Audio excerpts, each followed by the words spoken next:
ગુજરાતભરમાં ઠંડીની લહેર યથાવત 8.6 ડિગ્રી તાપમાન સાથે નલિયા સૌથી ઠંડુ, ડીસામાં 11.8, ભુજમાં 12.6, રાજકોટમાં 15 ડિગ્રી, દીવમાં 15.8 ડિગ્રી તાપમાન નોંધાયું છે. અમદાવાદમાં 15.9, વડોદરામાં 16.8 ડિગ્રી ઠંડી.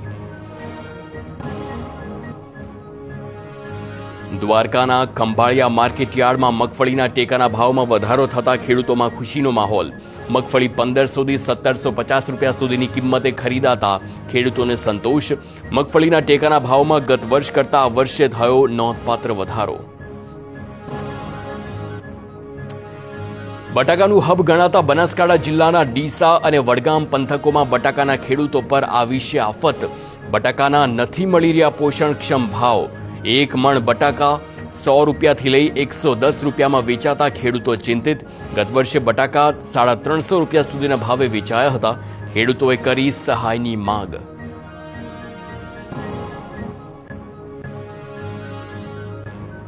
કુવૈતથી દિલ્હી જતી ફ્લાઇટનું અમદાવાદમાં થયું છે ઇમરજન્સી લેન્ડિંગ. ફ્લાઇટમાં બોમ્બ હોવાનું લખાણ મળતા વિમાનને તાત્કાલિક અમદાવાદ ઉતારવામાં આવ્યું છે. ઇન્ડિગોની ફ્લાઇટમાં તપાસ કરવામાં આવી. 180 જેટલા મુસાફરોની પૂછપરછ કરવામાં આવી. વોશરૂમમાંથી મળી છે બોમ્બ હોવાની લખાણવાળી ચિઠ્ઠી. સુરતના ગોડાદરા વિસ્તારમાં નકલી કોસ્મેટિકનું કારખાનું ઝડપાયું. નકલી કોસ્મેટિક વસ્તુઓનું કરાતું હતું ઓનલાઈન વેચાણ. મૂળ કિંમત કરતાં અડધી કિંમતે પ્રોડક્ટ વેચાતી હતી. 8 મહિનાથી ધમધમતા કારખાનામાંથી 8,29,000 રૂપિયાનો મુદ્દામાલ જપ્ત કરી એક શખ્સની કરાઈ છે ધરપકડ. સુરતમાં લક્ષ્મી ગ્રુપ પર સતત ત્રીજા દિવસે ઇન્કમટેક્સ વિભાગના દરોડા યથાવત. ગજેરા પરિવારની શૈક્ષણિક, રિયલ એસ્ટેટ તેમજ હીરા કંપનીઓ પર તપાસ કરવામાં આવી છે.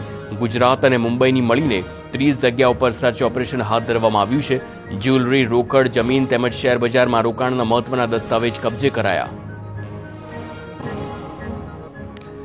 બાગેડુ મેહુલ ચોકસીની કંપનીનો હિસ્સો ખરીદી ફસાયું ગજેરા ગ્રુપ.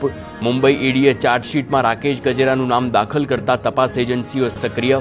લક્ષ્મી ડાયમંડના ચોપડે કરોડોના કાળા કારોબારની આશંકા. ઇન્કમટેક્સ વિભાગે 10 દિવસ પહેલા કરચોરીની ફટકારી હતી નોટિસ.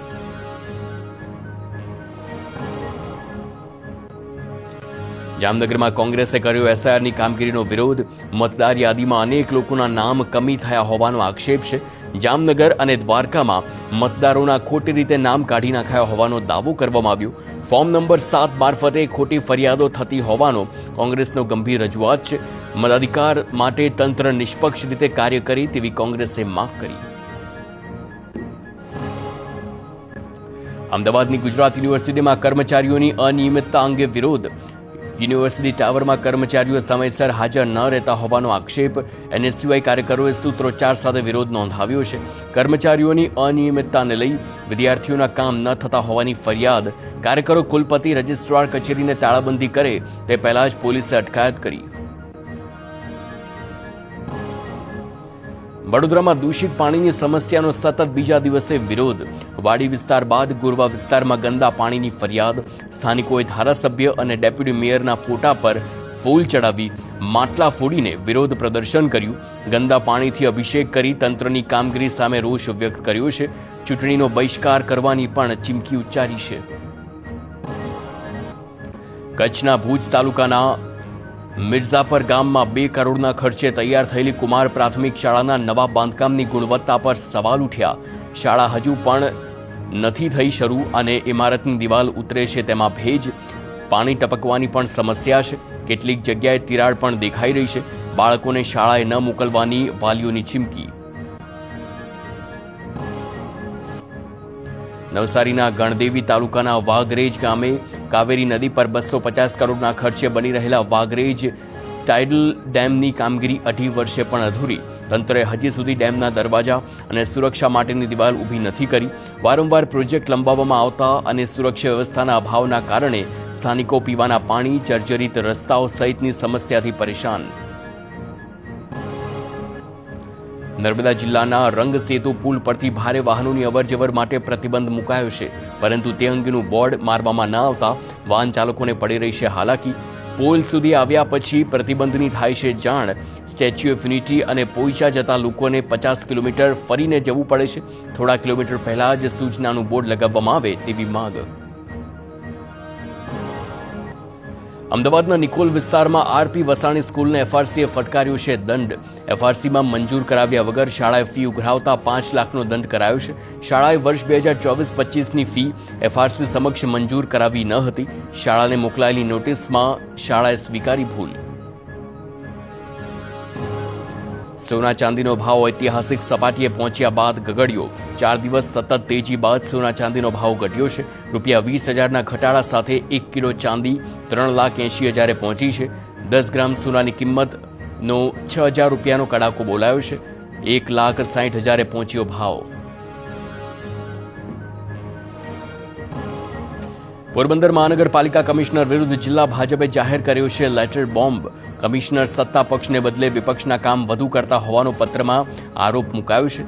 ભાજપ અને કમિશનર હસમુખ પ્રજાપતિ વચ્ચે સંકલનનો અભાવ હોવાની પણ વાત સામે આવી.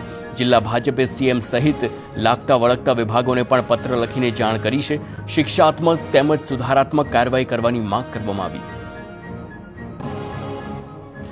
જૂનાગઢના ભવનાથ મહાશિવરાત્રી મેળા અંગે નાયબ મુખ્યપ્રધાન હર્ષ સંઘવીની આગેવાનીમાં બેઠક મળી છે. મેળાના આયોજન અંગે સાધુ સંતો સાથે ચર્ચા કરવામાં આવી. હર્ષ સંઘવીએ કહ્યું કે આ વખતનો મેળો આજ સુધીનો સૌથી મોટો મેળો હશે. રવેડીના રૂટને 500 મીટર વધારવામાં આવ્યું છે. મેળામાં 2,900 પોલીસ જવાનો ખડે પગે રહેશે તૈનાત. 1,000થી વધુ સ્વયંસેવકો તેમાં જોડાશે અને ડ્રોન કેમેરાથી પણ બાજ નજર રાખવામાં આવશે. સુરતમાં ધોરણ 10 અને 12ની બોર્ડની પરીક્ષા માટે વિદ્યાર્થીઓની થઈ રેકોર્ડ નોંધણી. જિલ્લામાં 1,65,000થી વધુ વિદ્યાર્થીઓ નોંધાયા છે. ધોરણ 10માં સૌથી વધુ વિદ્યાર્થીઓ કસોટી આપશે તો ધોરણ 12 સામાન્ય પ્રવાહમાં મોટી સંખ્યામાં રજીસ્ટ્રેશન થયું છે. બોર્ડ પરીક્ષા માટે શિક્ષણ વિભાગે તૈયારી કરી છે.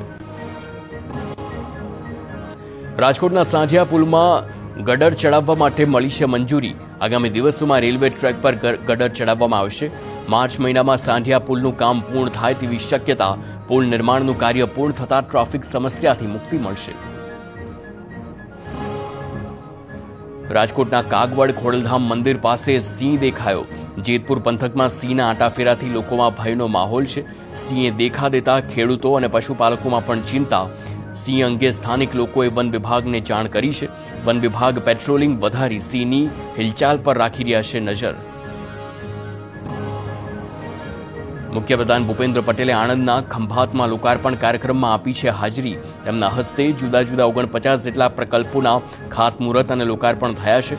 સમગ્ર જિલ્લામાં 23,000 કરોડના વિકાસ કાર્યોનું કરાયું છે ઉદ્ઘાટન. વાવ થરાદના ભાભરમાં આંજણા ચૌધરી સમાજની બેઠક મળી. સમાજમાંથી કુરિવાજો દૂર કરી સમાજ સુધારણાના કાર્યો થાય તે માટે ચર્ચા કરવામાં આવી. રૂપિયા લઈ દીકરીના લગ્ન કરનાર પરિવારનો સમાજ કરશે બહિષ્કાર.